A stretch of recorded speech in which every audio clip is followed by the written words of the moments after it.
Euskal Korsario pirate navegazioa eta orokorrean Euskal Marinelen navigazioaren ondorioz Islandiarekin ere harremana izan zuten, eta Islandarrekin Bai, izan ziren istiluak, ez? Historia gogorra dago, baina ezin daitekela edatu nolabait denpora guztietara. Holako bat gertatu zen, 3 kapitain joan ziren, bata Donostiarra, Martin de Villafranca, mutile gaztea, eta horrek nonbait harremanetan jarri zen hango abade batekin, esanaz, nik emango izu zuri balea haragia jateko, eta olio egiteko, baina gero zuk eman behar diazu haragia.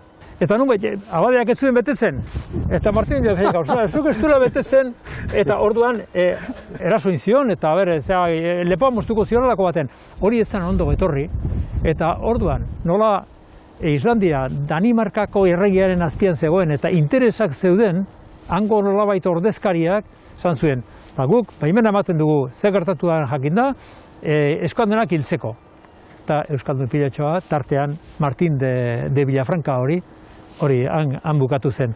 Baina beste 2 kapeitainak, berakin zeuden beste 2 kapeitainak, beste itxasuntziakin, urak libre gelditu ziren.